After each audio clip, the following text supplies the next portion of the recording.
Bapak, Ibu, saudara-saudari, adik-adik kaum muda yang terkasih, apa kabar hari ini? Semoga kita selalu diberikan berkat berlimpah yang datang dari Tuhan.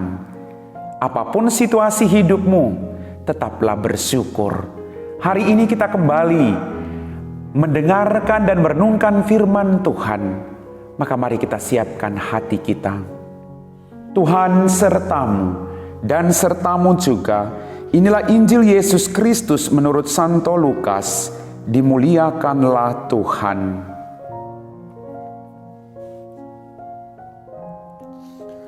Para pemungut cukai dan orang-orang berdosa biasa datang kepada Yesus untuk mendengarkan Dia.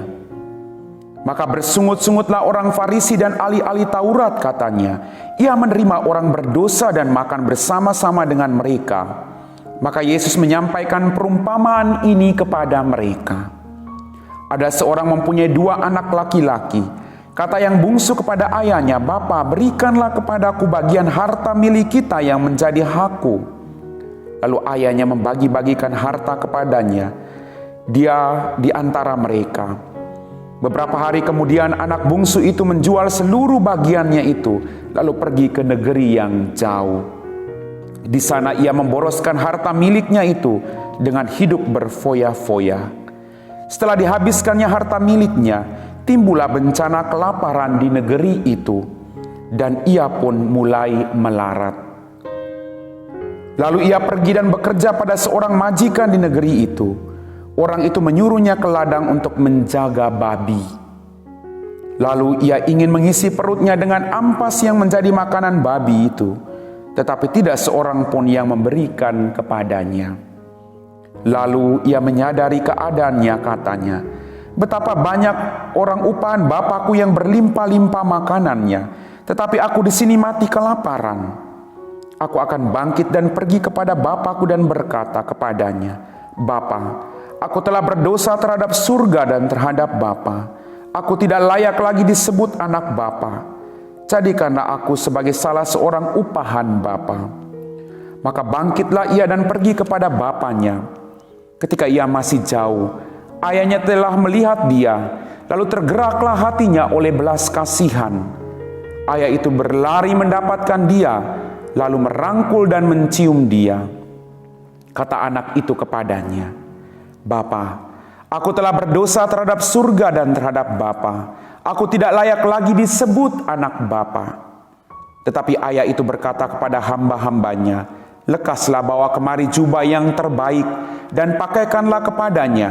Kenakanlah cincin pada jarinya dan sepatu pada kakinya.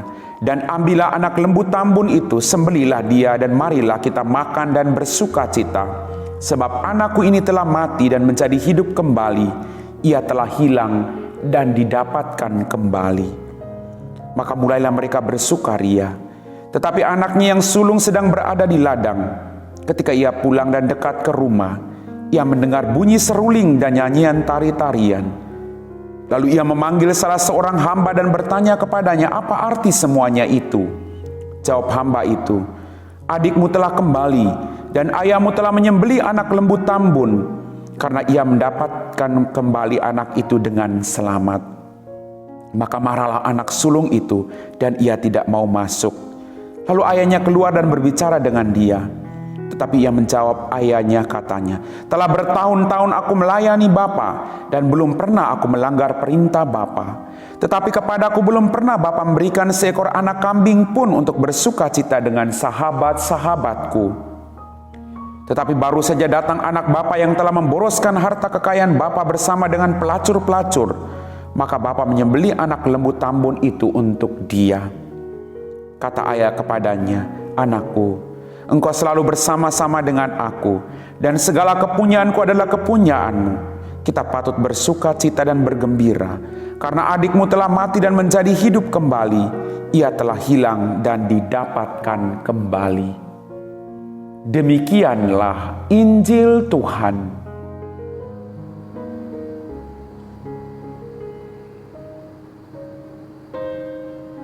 Bapak, Ibu, saudara-saudari, adik-adik kaum muda yang terkasih.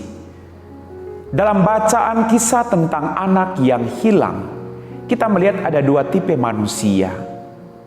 Tipe manusia yang pertama adalah orang yang rakus. Dia meminta hartanya pada saat ayahnya masih hidup. Lalu dia menghamburkan hartanya itu sampai habis.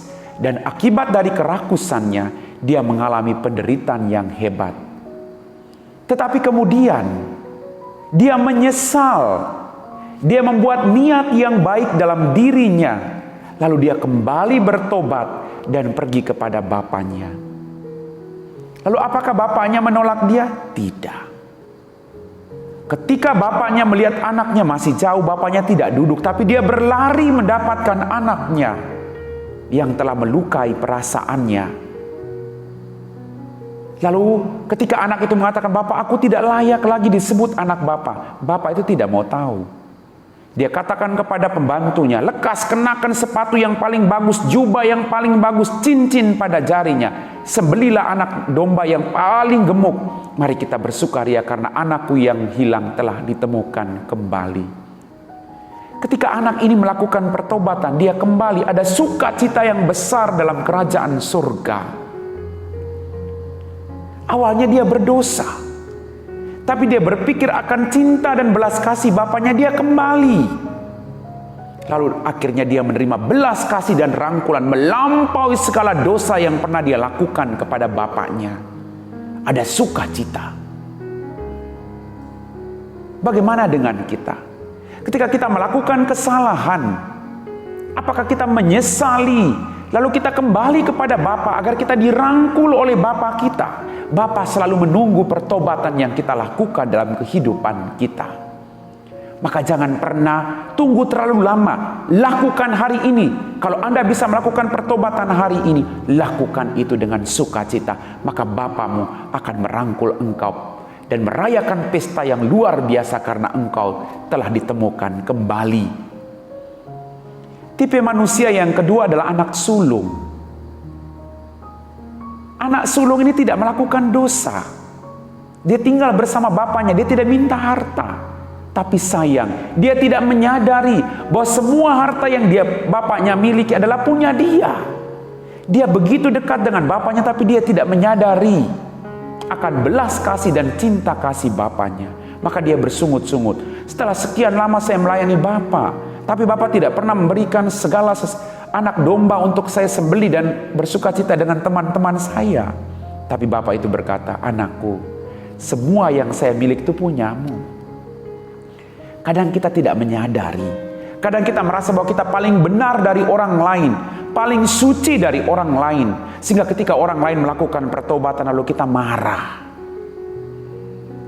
Bapak ini mengajak anak sulungnya, "Ayo masuk, engkau harus bersukacita karena adikmu ditemukan kembali." Setiap kali ada orang yang melakukan pertobatan, mari kita rangkul dia, mari kita bersukacita bersama-sama. Karena orang ini telah hidup kembali. Maka kita belajar dari dua tipe pribadi ini. Yang pertama, orang berdosa lalu melakukan pertobatan dan sukacita terjadi. Tipe yang kedua adalah dia tinggal bersama dengan Bapa tapi dia tidak menyadari bahwa semua harta bapaknya itu adalah milik dia. Sehingga dia menggerutu dan mengeluh ketika adiknya kembali dan bapaknya merayakan pesta. Kita masuk dalam tipe manusia yang mana? Tergantung dari Anda. Mari kita renungkan hari ini.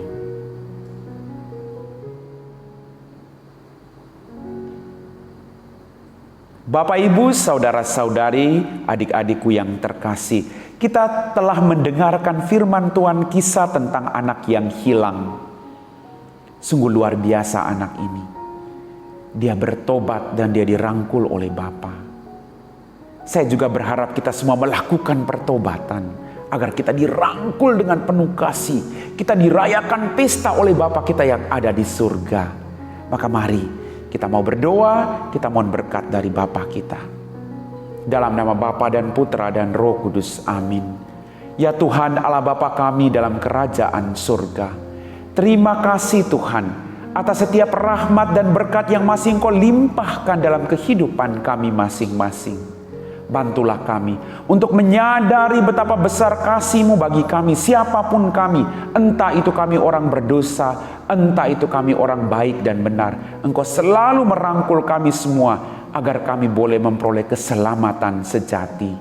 Terima kasih Tuhan, karena kami yang berdosa Engkau rangkul kembali untuk memperoleh belas kasih-Mu.